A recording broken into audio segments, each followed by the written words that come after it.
All right, go ahead and roll for perception. I got a 13. Hey, that's pretty good. With that, you can tell there's some fantasy situations going on. You hear some adult language, and with that, you can tell this podcast probably isn't for kids. Hey, everybody, and welcome to the Dungeoncast. I'm Will. And I'm Brian. This is the podcast where we talk about everything Dungeons and Dragons, from troubling traps to trashy trolls. And today, we're talking about treasure, we're talking about loot, and we're talking about magic items. That's three things. Prepare yourselves.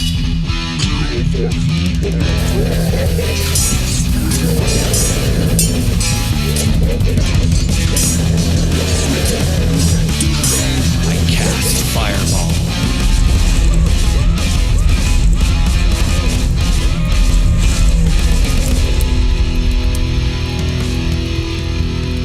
The Dungeoncast. So Brian, today we're talking about that cash. We're That talking good about cash? Yeah, that good cash. You know your boy likes the good cash. Yeah, I know. Yeah, we're talking about loot. We're talking about the fun stuff, you know, the reason adventurers go forth and slay monsters and delve into dungeons. Every time I play D&D, I get disappointed when I kill an enemy and a bunch of gold just doesn't like pile up on the ground. Yeah. Like in my favorite video games. I know how you feel. Actually, there's a I don't know. I can't search him. I can't say if the story is funny or not, but when I was there DMing it got a laugh out of me. I was DMing a game. It was a one shot, one of those dragon one shots I think I told you about, where it's like sometimes you just got to fight a dragon, so you do a one shot where you do. Yep. And they go through this dungeon, they kill these kobolds, they get to the end. There's a big old white dragon. They fight it, they kill it, and rather than look for its horde, which would be the logical thing to do, I think it was the fighter in the party, he just apropos of nothing, he just like, I cut open its stomach and look for treasure. I was like, what? What? Like, why would you think that? Why would you think it's there? But I mean, I guess the metallic dragons are eating only golds, and you know, okay, so maybe in that case, maybe. But, like, I think it's that's a stretch for sure. Yeah, it's a video gamer inside a lot of us. It's just like, you know, you kill the monster, it drops Where's treasure. my instant reward? Yeah, which makes zero sense. Yeah, we're playing D&D. Yeah. It doesn't work like that. You know, I had an idea where, and you can hit me with it, whether or not this exists already, but if you roll an investigation to search a body or something like that, maybe you could base how much gold they get. Like there's gold on everybody. You just have to roll investigation. If you roll a 2, you get 5 gold. And if you roll a 19, you get like 50 gold. People do it that way. I don't tend to do it that way just because like the only, like I encourage players, if they want to investigate a body to search for loot, you should.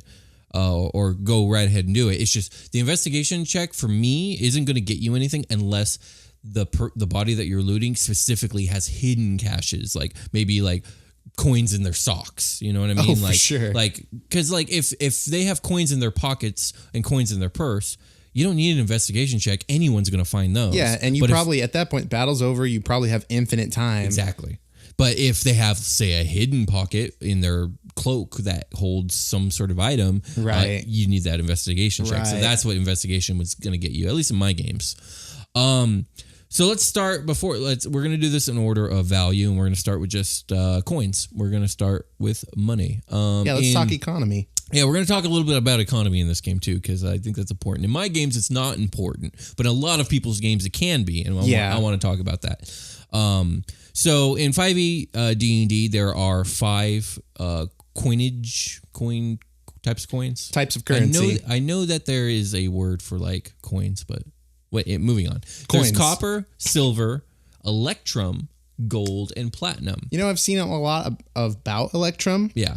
But I'm always like, what the hell is that? Honestly, electrum, it's a cool name for a really dumb concept, which is basically it is equal parts gold and silver mixed together. What the hell? And it's just like, why? That sounds like you ruined 2 perfectly good coins. Right, exactly. And the thing is, electrum gets a lot of hate in a lot of D&D circles because no one ever uses the darn stuff. I have heard some cool ideas about like I've seen cool concepts where it's like everyone else is using like gold and copper and silver, but the elves specifically only use electrum, and that's their currency. Oh, it's starting to sound cooler to me. Elves. Yeah, did it instantly sound cooler? Yes, because that's how I felt. I was like, ooh, I like that. So now we just like the way it looks. Yeah, it looks awesome, and elves would just do that because of that inherent reason. They got the time. Yeah, exactly. Let's do some bullshit. Exactly. So I'm gonna be honest here, and I think there are a lot of DMs that do what I do in this regard, but I know there are a lot that don't.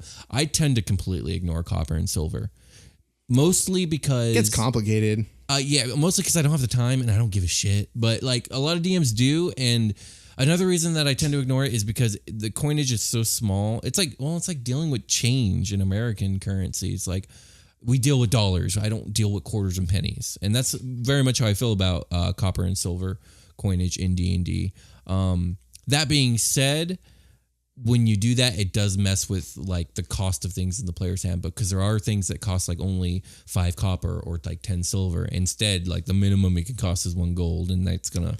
But like if you're playing a game that doesn't pay attention to that kind of things too closely, it doesn't matter. I see. So it really all depends on like how crazy you want to get with it. Yeah, I mean, like I can see that being the style of game you play where like you are accounting for your food every day. You need to like, there's really strict rules about casting magic with like what kind of gold you need to spend to do certain things. Yeah, there's components. Yeah, that's right. Gemstones, which are a form of currency in its own way, and coins can often be spell components. Yeah. Right. And I see those in my games as well. Those are mechanics that are really like detail oriented, but I'm skipping over them usually in favor of narrative. Yeah, absolutely. And I do the same thing. I don't think a lot of people do. And that's not saying that that's better, because I would love to play in a game where those resource details, management. that's cool, but I do not want to dungeon master that game. No, thank you. I frankly do not have the time to do that right now. No, I just don't. I just don't. In 4th edition, there was actually Electrum didn't exist in that edition, but one cool thing in 4th edition, there was a even higher currency than platinum called Astral Diamonds, which was basically the currency of the heavens. Right on. Because like by the time you hit like level 21 or whatever, like you're not really working in the prime material plane anymore. You're on the bigger fish. You're on the bigger fish, and like you're in the astral sea doing shit, and so that's their currency. And like one astral diamond was worth something like 1 million gold. That sounds like D&D hard mode. Yeah, it's just like, you know what it reminds me of? It reminds me of those Gashapon games that you play on your smartphone that just have like a billion types of currencies, and they're increasingly harder to get you to actual pay real cash for. Yes, I play those games. I love those kind of games. That's I try and avoid spending actual cash on them. I'm doing shit on the river Styx, and I need to like get like, it's like Hercules style stuff. Like you're up here now. Yeah, absolutely. Okay, so here's the thing: when you're doling out loot to your players, like sometimes it's fun to get a sack of gold, but like sometimes you want to spice it up. And honestly, I like to spice it up just to like kind of give the players a headache to deal with. There are other ways to dish out things of value. You can dish out gemstones, and there's whole charts in the Dungeon Master Guide of like what gemstones are worth what and how you can dole them out. Jewelry, sculpture, silks, just art objects in general. Indeed. I like the idea of giving these things to players and then them having to sort out what the fuck to do with it. Yeah, you're gonna have to find somebody to sell it. It's like a barter system almost. Yeah, exactly. They got to go to someone, get it appraised, then they got to barter, and it's a whole ordeal. And I kind of like that. It's kind of fun, and it makes sense because like there's not just gonna be piles of coins fucking everywhere they go. Right. Like, okay. Dragons don't just hoard coins, and most monsters hoard stuff that don't even hoard coins at all. I'm thinking of the Hobbit movies where they get to Smaug's hoard of treasure, and it's literally like a pile of gold. Yeah, like he's swimming in a pile of gold. Yeah, and I think like ancient dragons will have that much gold, but like there's other things in the gold, like there's giant statues and other goblets and things like that. Yeah, exactly. Yeah, and those are types of things that you can dish out as well. That's pretty cool. Now, the question is, how much do you give to your players? The Dungeon Master Guide has pretty good. Okay, so the Dungeon Master's Guide for 5th edition has tables for like all the loot, whether it's art objects, magic objects, or just plain old treasure, and I find that it's pretty well balanced. Okay, which is pretty impressive considering that the whole magic item system of 5e is completely predicated on the fact that it's unbalanced. But they do a pretty good job, because the fact of the matter is, and we'll get to magic items a little later in the episode, magic items break this fucking game. Yeah, they're supposed to. And like magic is supposed to break the rules. Yeah, exactly. And magic items are often way too powerful for anyone lower than level 5 because it makes you almost instantly OP. And we'll talk a little bit about that. So that like kind of your mechanical abilities kind of level off later on. So the magic items like are kind of work more in tandem, more balanced. It's just that monsters start to get really powerful. Okay, and adding the bonuses that these magic items give mean less than they would at like level 2 to 3, where like you would just True. I think at level 2 I gave you a fire potion and you fucking bombed on some fools. Hell yes, I did. Yeah. That was your mistake. Yeah.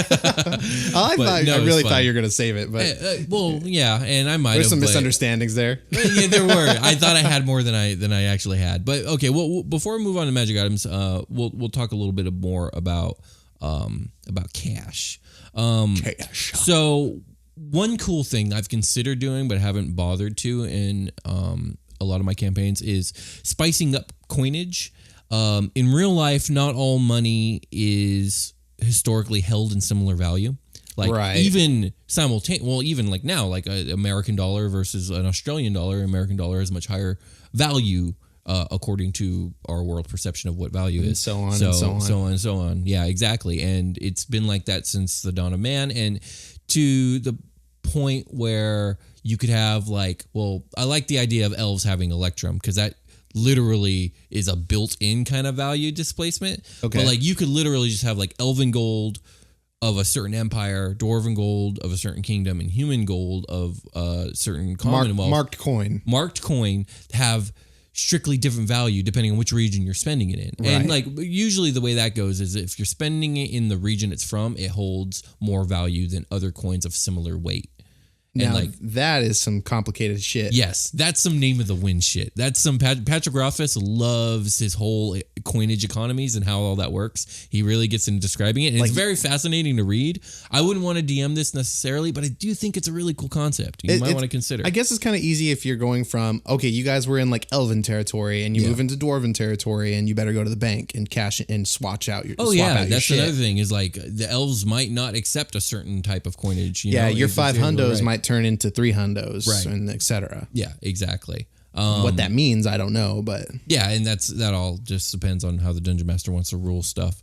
Another thing is too, like what if it's like really mint gold coins from an empire 2,000 years gone, and like it's been kept in this cavern. Yeah, straight buried treasure. Yeah, exactly. Suddenly, these gold doubloons are worth 5 times their weight in gold because of their historical value. Like, yeah, there you go. So yeah, that's something to consider. That's kind of fun. I think that's cool. I don't really do this in my game, but like my games, I'm not a stickler for details like this. Okay. But again, I would love to play in these types of games. I have, and unbeknownst to you now, but you're welcome for the spoiler. Okay. I've incorporated a system, which you might know, but it's I've incorporated like fake money into your game. Oh, like forged money. Well, I mean, I already know about some fake gems. Yes, yeah. But it's much.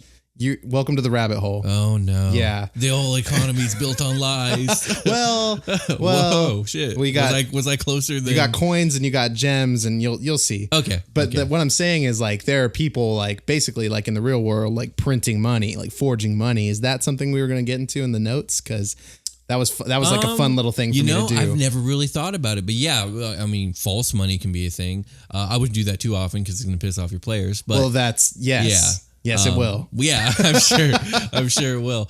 But yeah, that is something you could totally do. Like you find all this loot and like, in 3, I think it might be 3.5. I know for sure in Pathfinder there was literally an appraisal skill, and I kind of wish this skill was in 5th edition. Like, and now you just kind of use raw intelligence skills, but I just like it as its own individual skill for particularly shrewd characters.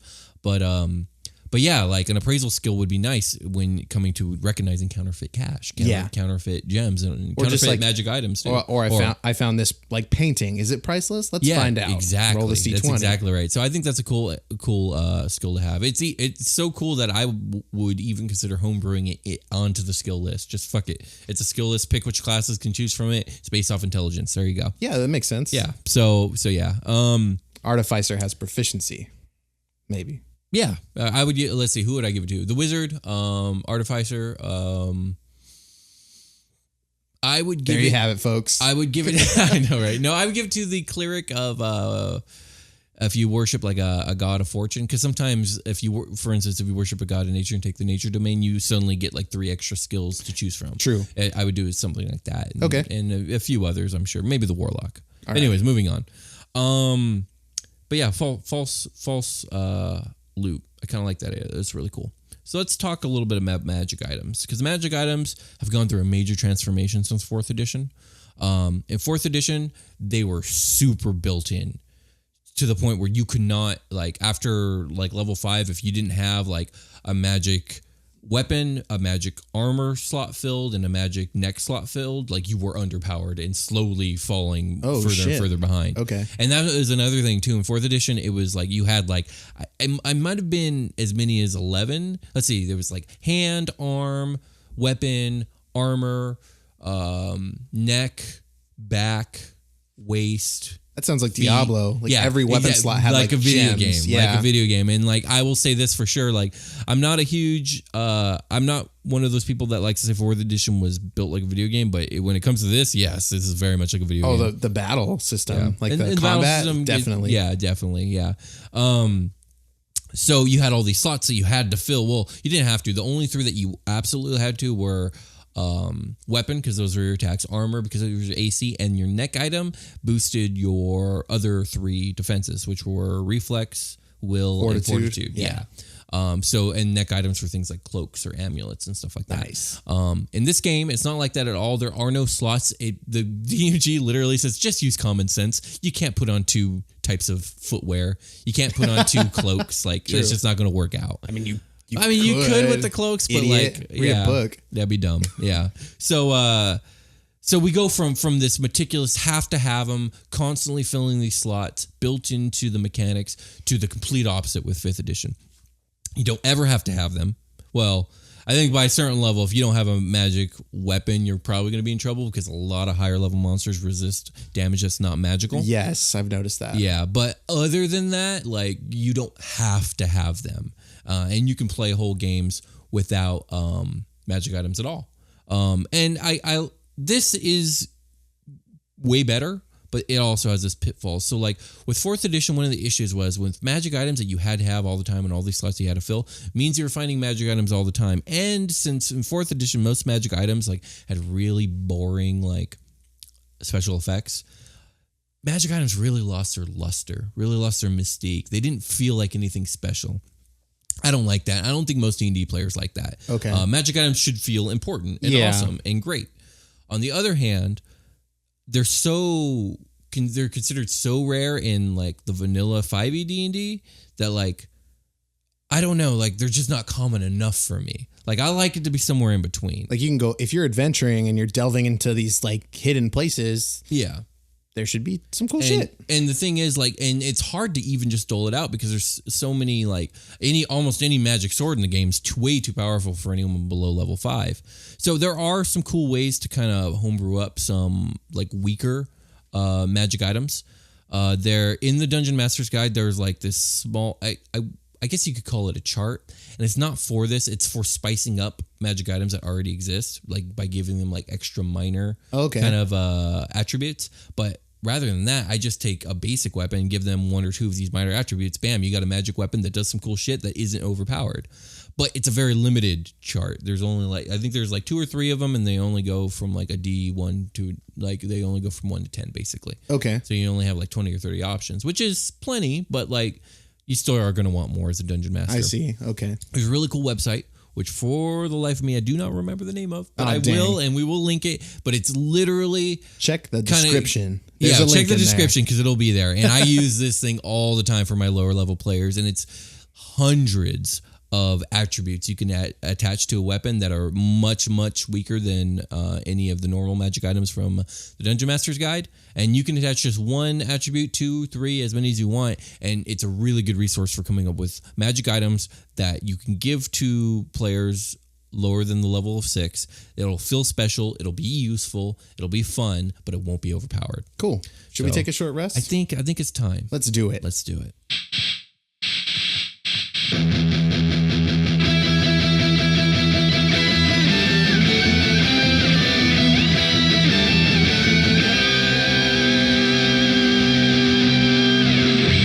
Hey everybody, welcome to the part of the show where we stop talking about that last thing. It was kind of complicated. Let's talk about something else. Yeah. Will, can we talk about how much we love the people that are hearing our voices? I love you. We love you. Thank you guys. You guys are really great, and we appreciate all the feedback and comments we've been getting. It's really awesome. Yeah. As a matter of fact, we love you so much that we are running a brand new contest. There's a new contest. Yes, we are going to be giving away two count them. The new and upcoming book. God, what was it called? Xanathar's Guide to Everything. Xanathar's Guide to Everything. Which is going to be an awesome book. It's basically going to be, from what I could tell, it's basically going to be the equivalent of like a player's handbook 2. It's going to have player's handbook 2. Yeah, it's going to have new options for all the classes.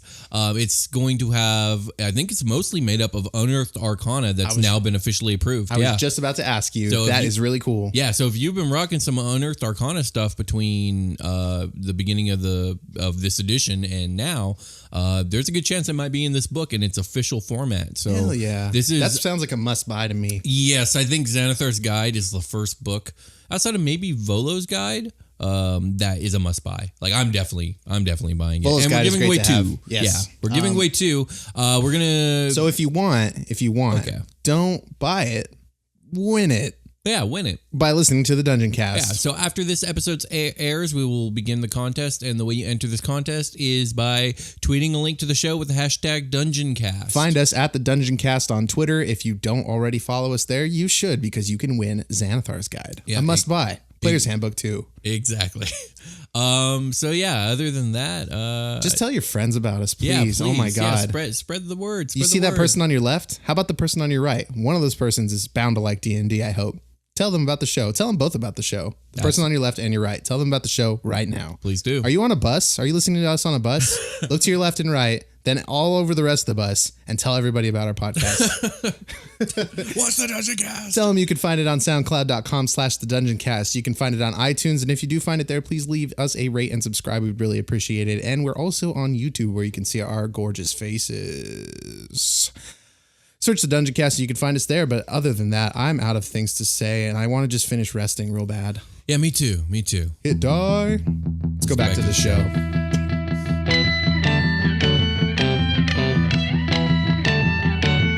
And we're back. On the move. Okay, so this episode really has kind of been all over the place. I'm going to try and take a deep breath. Let's reorganize. Money. Let's keep talking about money. No, I think we're done talking about coinage unless you have any questions about coinage. What else we got? You mean what's next? We're going to focus mostly on magic items. Okay. Okay, one thing though about this would coinage. be in our loot category. Yeah, sure. Okay. It's treasure, loot, magic items, however you want to organize them. Right on. Speaking of organizing them, doling them out can be difficult. And I said this earlier in the episode, there are charts to do randomized tables. And okay. I find these to be pretty balanced and I like to use them a lot. But I don't use them too often because when you randomize stuff, sometimes it doesn't make sense. Why would this rider have a potion of fire giant strength? That doesn't make necessarily. Or why would this be sense. here? Yeah, why would this be here at any time? And that's random. And yeah, it is because you randomized it. Yeah, and you could always just come up with a reason for it afterwards, and that's fine. But a lot of times I like to meticulously build my loot piles for players in a way that makes sense. I kind of like the idea of this guy had this shit on him. Who is this person? And there was a separate storyline going on that maybe you'll never find out about. I like that. That's a cool idea. Yeah. I like that a lot. And I think that's a pretty common way that adventurers get their loot off of other dead adventurers. Yeah, it happens all the time. Don't cross paths with other adventurers. They're hostile murder hobos. Yeah, we talked about how magic items in this game are kind of built to be broken.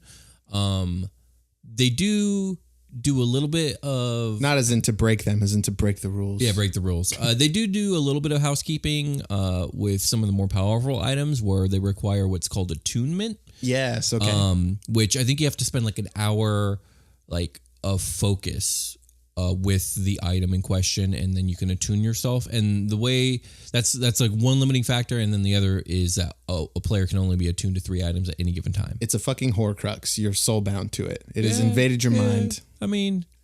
Sure. The Horcrux soul bounds to you. Isn't a Horcrux part of your soul? It's part of somebody's soul. Yeah. No, Brian. That's not attunement. How it is. No, okay. Attunement is just like a magical mental bond, if you will. Okay. And with that, and it's also kind of nice because if you're attuned to the sword, other people can't use it. That's how magic Kinda things nice. make friends. They just attune. There you go. Oh yeah, speaking of friends, like some magic items are sentient. We'll talk about that in a We little did bit. talk about that in the Metallic Dragons episode. We did. Well, we mentioned sentient swords. For but bronzes or coppers? that was for brass. Brass. They like Damn, talking. I was way off the Yeah. mark. Well, no, you just called two. You were, yeah, you were. So let's talk about. Let's see. We talked about equipment slots. We talked about. Oh yeah, let's talk about the worth of these items. Yeah, can I sell? Can I go to town and sell my magic items? In game, it says no, Okay, so 5e says, don't do that. but it doesn't make sense. It's like. Somebody's gonna pay something for it. Yeah, exactly. And like, okay, so the main thing that the Dungeon Master Guide said is that you can't buy magic items because they're priceless. Right. Who would want to, like, what normal shopkeep would sell them to you, feeble adventurer? Right. The problem with this, from my standpoint, is like, well, if you have one, all of a sudden you have this priceless object. You could probably make a ridiculous amount of cash. And if you're flashing that Yeah. and somebody sees you, some people are gonna try to murk you for it. Oh yeah, absolutely. I've never really explored that idea, but that is a really good point. Like if you have like an adventurer wandering around, he has like, I don't know, a really nice magic cloak on, he might get ambushed by some thieves that want it. Yeah, absolutely. But no, what I'm trying to say is, okay, you have this magic sword of legend that's like worth a king's ransom. Hell yeah, sounds what cool. If I'm into a it. king will fucking Do exactly that. Yeah, exactly Hire that. some merc. All of a sudden, like you're set up with a badass castle, and like you're a lord now with a house title, and like you have like a whole amount of treasure and like lands to take care of. Like now, what do you do? Like I don't know. When you're dealing out treasure to your players, like you got to keep this in mind. If you're playing by these rules of they're priceless, like. You can just straight rob your players. Like the king says that he wants your magic sword. Oh yeah, there's that too. But I just mean like if you make your players that wealthy, now what? Like Yeah, they're gonna settle down maybe. Yeah, and that's totally possible, but it kills the campaign pretty quick if they do that. Yeah, you essentially died. Time to roll a new character. Yeah, I'm not saying there's anything wrong with that. I'm just saying as a dungeon master, if you're dealing with priceless items and you're giving out these priceless legendary items, like be prepared for this possibility because it makes sense. Yeah, from role play. I mean, discuss that with your players. Like, hey, like I was thinking about giving you this magic item, but like, think about your player. Who is this guy, and are they gonna just quit adventuring if they get enough money? Right. Yeah, like that. Maybe that's their goal. And if you satisfy the goal at like level 12 and you're going for a level 15 campaign, you've essentially ended this person's adventure. Right. Exactly. That's exactly right. We've talked a bit about how like most magic items are too powerful for characters under level 5, and that is true. There are plenty of items that are kind of designed for lower level play, though, that you don't have to do some of the homebrew stuff that I had talked about when it comes to assigning like weaker attributes to magic items. What do you got? It's mostly like things like potions and spell scrolls are a big one. Oh, okay, spell cool. scrolls are kind of fun because it's like you get this one-off access to a spell much higher than you're used to. Like that's kind of cool. Yeah, like a magic feather duster that casts levitate. Like Exactly. The Adventure Zone has that, and then there's like I think I homebrewed a little bit of your fire breathing potion. Yeah, but I'm talking like it's a spell scroll. Yeah, you open it up and it expends that spell. Yeah, you open it up, you breathe the words, bam, you're done. It disintegrates. Yeah, exactly. And I think there are some rules where a wizard who finds a scroll can copy the scroll into his book, and when he's the appropriate level, he can now cast that spell. Without his book disintegrating. Yeah, exactly. And that's the thing about wizards is like theoretically a wizard who's really dedicated to the task will learn a ridiculous amount of spells compared to any other You caster get class. so many. Yeah, so many. There's a cool table in the Dungeon Master's Guide that it talks about mixing potions and getting like crazy effects. That's rad as fuck. And it could be anything from like mixing damage types to doubling damage to weakening them to like doing all kinds of crazy stuff. I think low level magic items are cool. Like if you you find a ring, now you resist cold damage. Yeah. That's it. That's what the ring does. Yeah, you and you get 10 of them or whatever. It's kind of funny to me because there are rings totally like that, and they're definitely designed for any tier of play, including lower tier. But in 4th edition, rings were a item slot designed for like if you were below level 12, you didn't fuck with rings. They were so powerful. Like rings, yeah. So like you didn't get rings until you were past like level 12. Righteous. So which is weird.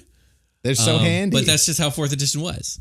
So some items are sentient. Usually they're going to be weapons. It's probably the most common one. Like you have a sentient sword or a sentient wand or a sentient axe. Now, when you're saying this, is it psychic? Is it talking to you in your head? Does it have a mouth? Is it like a cartoon sword with like a fucking varying levels? Okay. It could be all of those things, any of those things. So sometimes a sentient sword doesn't have a voice or even much intelligence, but it does. That's the thing about all sentient items. Now you have to assign a intelligence, wisdom, and charisma score to all these personality. items. Are these items making saves if they're like in the blast zone of a spell? Not necessarily. No, not usually. Okay. Nothing like that. But they do have personalities. Usually, they're going to have some form of communication with others, whether it be strictly with their holder and strictly through like an empathic, like kind of psychic, just a feeling that you get, like pleasant, like what's the word, satisfied, okay, or stuff like that, or displeased, okay. stuff like that.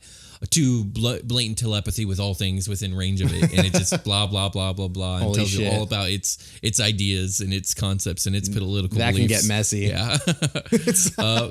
So yeah, and that's the thing. Like once you do that, you have an NPC that's with the players, and like it has a personality, and that can mess with team dynamics, which can be in an awesome and fun way. Yeah.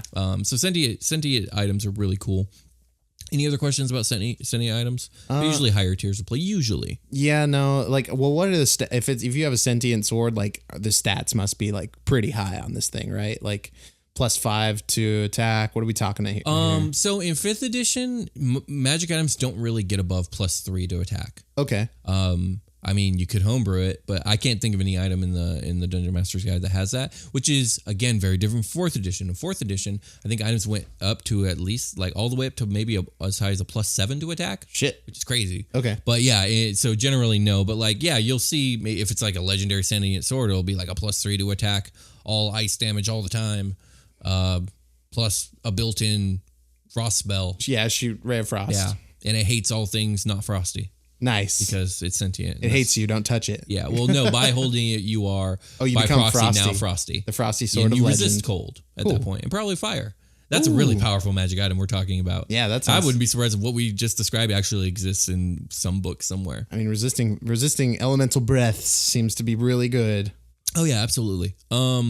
There are magic items that are a cut above the rest. All magic items are incredibly rare, and they can get rare to the point of like being like almost legendary or even legendary, but there's still a cut above that, and they're called artifacts. Now these things they double as magic items, but they also double as like its own mechanic. So like there's an artifact called the Axe of Dwarven Lords, which has some crazy lore that I can't remember off the top of my head behind it, but it's basically, I think it was crafted by some dwarven deity, and it's sentient, and it basically wishes for the prosperity and glory for all dwarves, and usually doesn't like to be in the hands of anything that's not a dwarf. And it has an entire agenda, and like if you are meeting its agendas appropriately, it will gain power and give extra power. But if you do things that are against its alignment and what it wants, it will slowly begin to reject you, and you will lose power and a bunch of other stuff.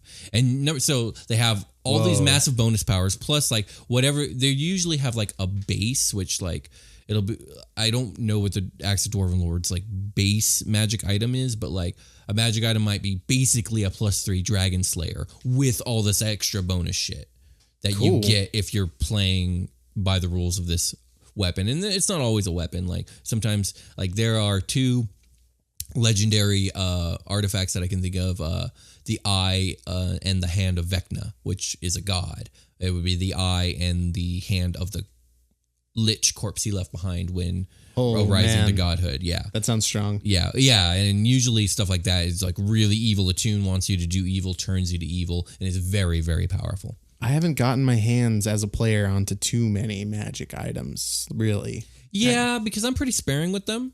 Yeah, they should be like rewards for like on this scale. There should be like huge rewards, like a long dungeon crawl with like a big bad at the end, or like you like went into a castle and raided and like got some dope shit out of their vault or whatever. Yeah.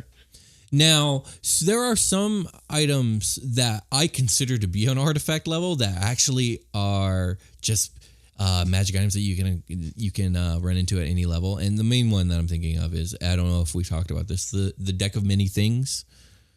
The deck of many things. The deck of many things. Is that where you throw a card? You don't and throw it becomes it something? No. Oh, okay, maybe I'm mixing it up with magic beans. Magic beans are fresh as hell, by the way. They are cool. The deck of many things is one of the most legendary items in D&D. And I don't mean in-game, I mean out of game. Everyone who plays D&D kind of knows what the deck of many things is. And now I do too. And now you're about to, yeah. I can't remember how many cards are in it. I think it's something like 28 or something like that. But it's literally a deck of cards. And they're kind of like tarot cards. And each card has... What the fuck? They'd use that in Critical Role, nah? I wouldn't be surprised. It's like every campaign runs into one eventually. Okay. This is my personal. You can like rule. make illusion magic and shit happens. Like you make a copy of yourself or like something random happens. Is that it? It's kind of random. Okay. Okay. Yeah. Tell me what it is. Yeah. All right. So the deck of many things has an X amount of cards. I think it's like 28, but I could be completely wrong on that. But that's not what's important. What's important is each one it's much like a tarot card where it's like a fool or a king or whatever picture is on it, and each one causes some. Not random, each one is assigned some crazy ass effect, and I mean crazy. It could be anything from you and everyone you know is now dead, or you are now the richest man in all the land, or you have been granted the wish spell, or you have been transported to another dimension, or no, here's one that I know actually exists, is like you have now become the enemy of an incredibly powerful entity from another realm of existence, and they are devoting all their agency into destroying you. That's bullshit. Yeah. So like, why are we using the like? There are good things too that come from this deck of many things, but, and like a lot of people like to gamble with their pool. So it is so it is randomized. So like, tell me if I were in game to use this deck of many things. You would pull a card from the deck. And I would have a chart ready because I have this deck ready in game.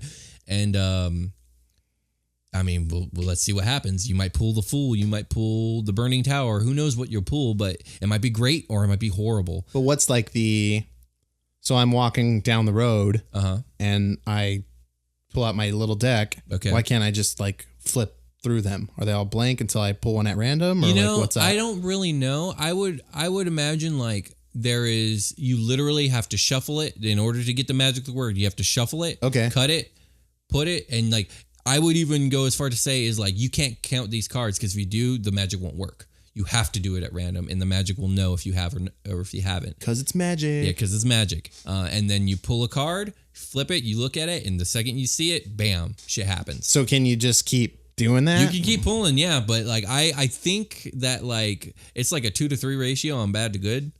So like, yeah, no. So why I've heard stories of people pulling like 5 goods in a row. Oh, fuck. That's awesome. Lucky them. Why are we doing this? Because people are crazy. I don't okay, so here's my rule when it comes to deck of many things. When it comes to my game, I always have one deck of many things in the campaign somewhere. Okay. At the beginning of my campaign, I choose where it is and I put it there and I put it in a place. And if by some means you find it when you go to that place, then you find it. But if you don't, you never will. Like that's cool. And I will put it somewhere where like somewhere along the path of the adventure. Yeah, give them an opportunity exactly. to Like, because you can play the freestyle version of the game where like I'm dropping it here and like good luck if you go there. Right. Yeah. For me, it's like I have a general idea of how the campaign's going to go, and like I'll put it in one of the major key locations you are very likely to go, and I'll put it in a very hidden place. And if you find it, you do. If you don't, you don't. And other than that, I'm not going to worry about it. But that's just my rule. Sometimes it's just fun to just see what happens. Like if I would say I wouldn't mess around with the deck of many things in that regard unless I was ready to kind of wrap up the campaign anyway. So that's like an action in combat. Like I pull a card from the deck of many things. Yeah, that would be an action in combat. So like if you're really pushing for it, is there like summon an ally? I think there is a summon like a fiend or something that'll fight for you or something, but I'm not sure. Again, like I'm talking out of my ass right now. I just know that it's along the lines of these things that we're saying. Yes, this level of bullshit. Okay. So yeah. Neat. Not all treasure needs to have mechanical benefits like all these magic items, and not all treasure needs to necessarily be gold. there are other cool things you can give your players, and by thinking outside the box, like things like parcels of land for like helping a kingdom. Now you own this dope ass farm.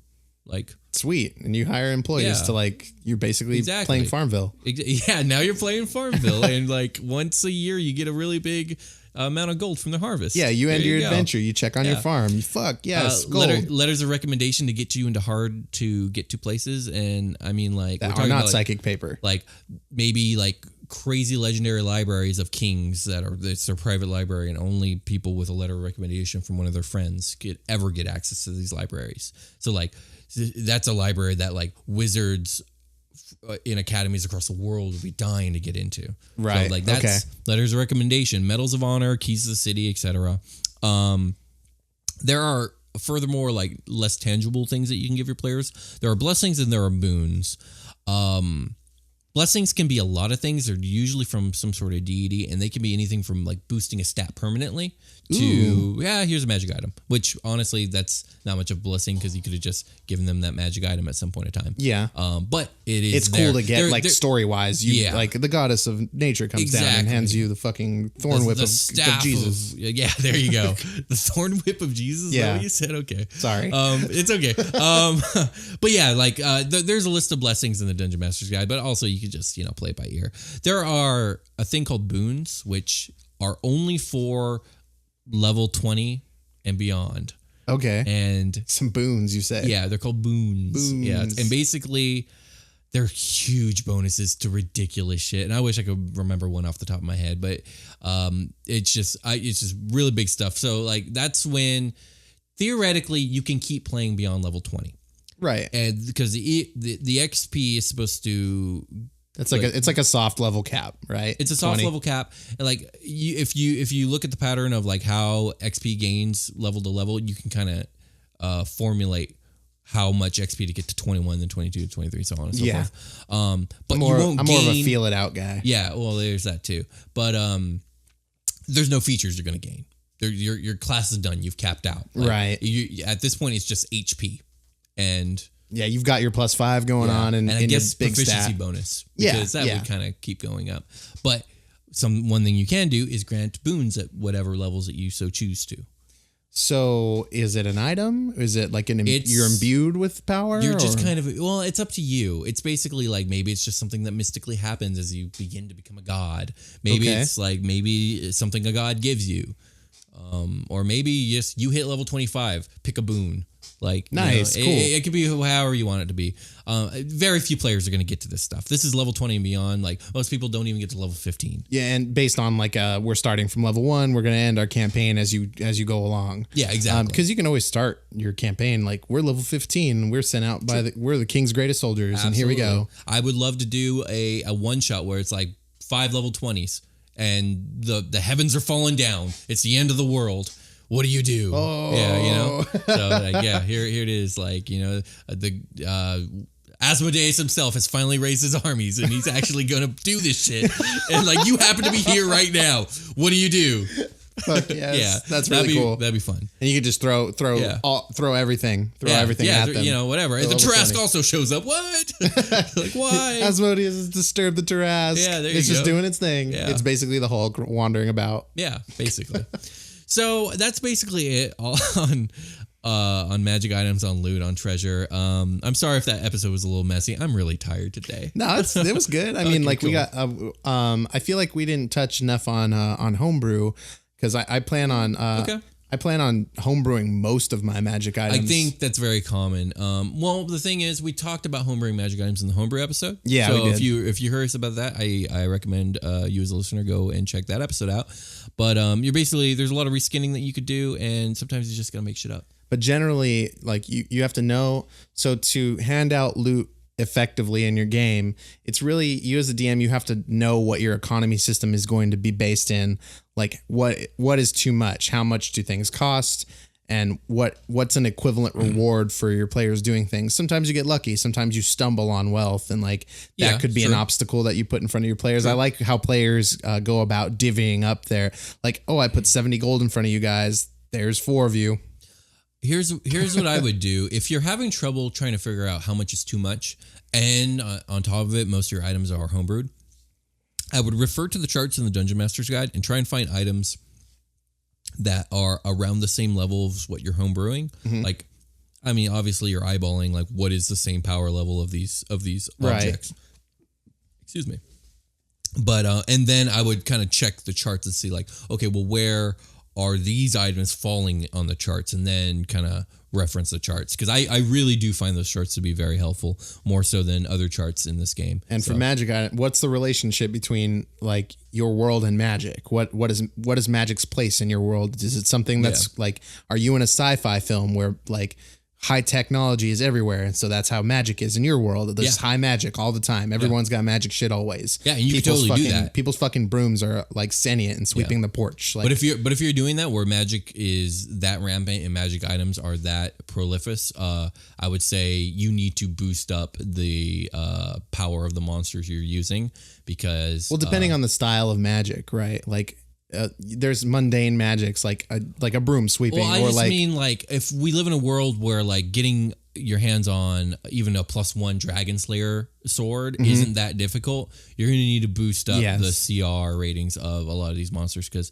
it'll get really easy, and unless you want an unbalanced game, I guess that's fine too. Well, this is the ripple effect that it's going to have. Yeah, then and you should power creep. You as a DM should be aware like what are you doing when you give your players like all this extra bonus when the mechanics are set up to have these magic items be endgame and rare? Right. You know, what are you doing to the campaign? And like you said, you're going to need to buff up the monsters if you want the game to be challenging. Absolutely. So yeah, I think we're good though. I don't really have too many more questions. I think we covered it. If you got any questions, just tweet at us. We'll see if we can answer them for you. Definitely. But let's call it a game. Let's call it a game. See ya. All right.